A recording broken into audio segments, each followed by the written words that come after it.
you know that the European Union is the only region in the world that has dedicated legislation that gives workers and multinational companies the opportunity and the tools to engage in social dialogue with their central management, to be informed and consulted about what is happening in their companies and which could impact their working lives? And this since 1994, when the first European Works Council directive was adopted. The potential is enormous, albeit not always well understood. The 2009 recast and the 2025 revision of the EWC directive further strengthens the information and consultation rights and reinforces the central role for social dialogue in multinational companies. European Works Councils. In this video, we explain what they are, how they are created, how they work, and how EFBWW can support them. What is a European Works Council? An EWC, short for European Works Council, is a council established with the purpose of informing and consulting employees within multinational companies operating in the European Union. It provides a structure where trade union and worker representatives from different countries can meet and discuss with central management, where they are informed and consulted on transnational matters. On the workers' side, the representatives are elected or designated according to the respective national legislations, with an important role for national trade unions and works councils. Imagine a construction company operating in Belgium, Germany, France, and Poland, considering a restructuring, a merger, a relocation, or any other transnational decision that may impact working conditions and health and safety of workers in the group, regardless the number of workers and countries concerned. When there is a European Works Council in place, workers must be informed and consulted before such decisions are taken. The EWC directive ensures workers have a seat at the table. European Works Councils empower worker and trade union representatives by giving them a voice and a place to meet the corporate decision makers, ensuring that their concerns and perspectives can be heard.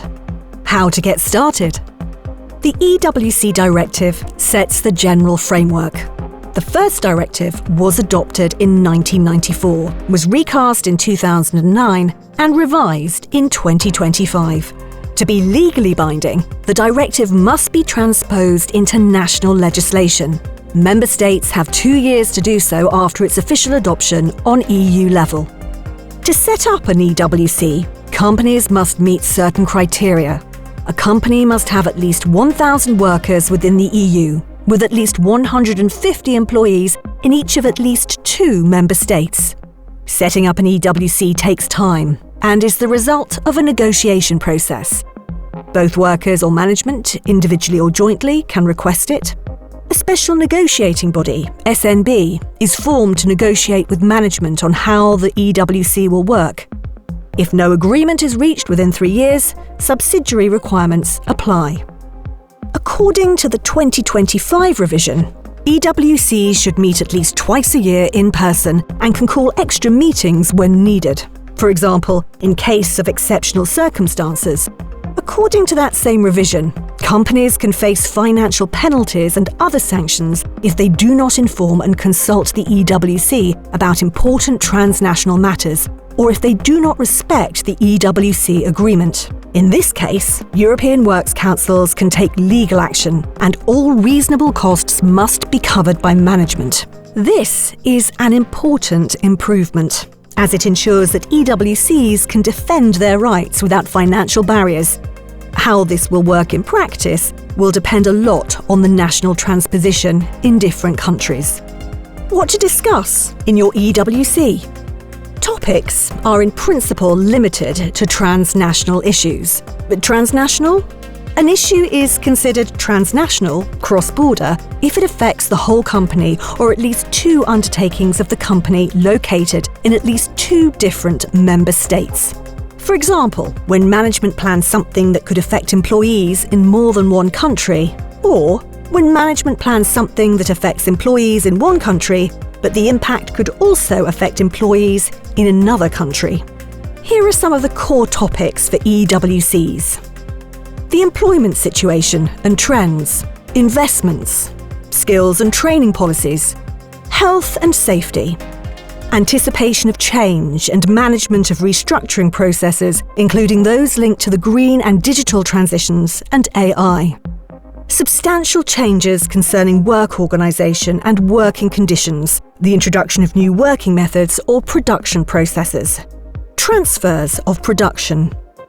Mergers, cutbacks or closures of undertakings, new establishments, collective redundancies, including in controlled undertakings.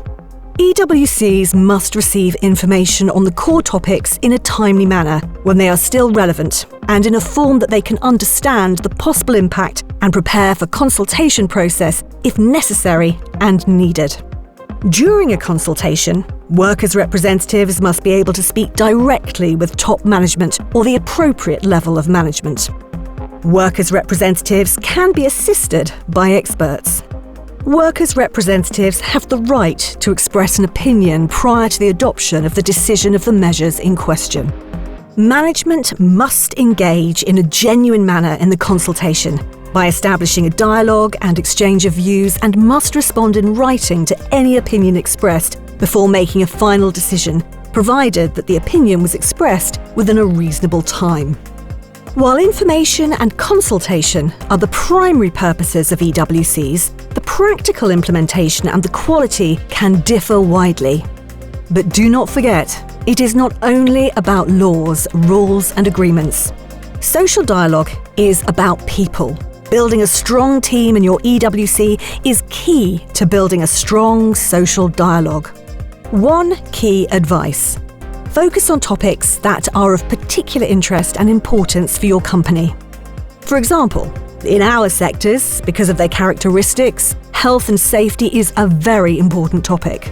To increase active participation and involvement of EWC members, EFBWW has been actively promoting the creation of dedicated health and safety working groups to allow for more in-depth analysis and discussion, including site visits. Where they have been put in place, we see they are a success.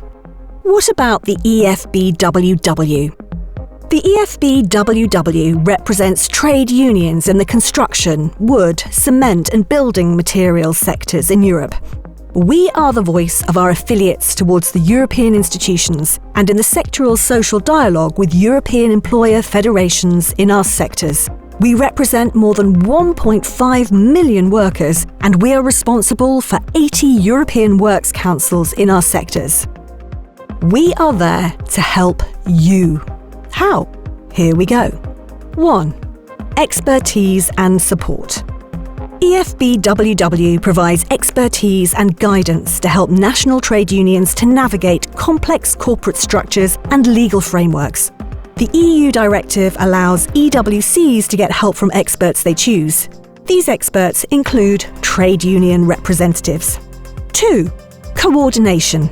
EFBWW appoints a trade union coordinator for all European works councils in its sectors. The trade union coordinator typically comes from the country where the head office of the company is based. He or she knows the agreement and the national legislation in place. The coordinator acts also as the link between the EWC and the EFBWW. He or she makes sure trade union and workers' interests are protected. The EFBWW organises regular meetings with its national trade union coordinators to discuss, exchange, inform, coordinate and build strategies for specific multinational companies. 3. Training and resources. EWCs and EWC members have the right to training. EFBWW can assist with suggesting topics for training, logistical support, and can provide different trainings and resources on topics ranging from health and safety, climate change and environment to equip EWC members with the skills and knowledge needed to participate and engage effectively in EWCs. 4. Advocacy. EFBWW brings topics from company and national level to the EU level and vice versa. In our advocacy work, in our role as recognised European sectoral social partner, we fight for workers' rights in our sectors. EWCs play a key role in this work. European works councils are a vital tool for social dialogue in multinational companies. You can count on the EFBWW to support your work in your EWC through the appointment of a dedicated coordinator and by providing expertise, coordination, advocacy, and access to training. EWCs are an important tool towards fairer and more inclusive workplaces in multinational companies across Europe. So, the next time you hear about a European Works Council, remember, it's more than just a meeting room. It is a powerful tool to strengthen workers' rights. EWCs are also the most concrete, most visible and most powerful manifestation of a diverse European trade union movement and European trade union action. They bring worker and trade union representatives together from all parts of Europe to discuss together and speak with one strong voice in a company. Because we are stronger together.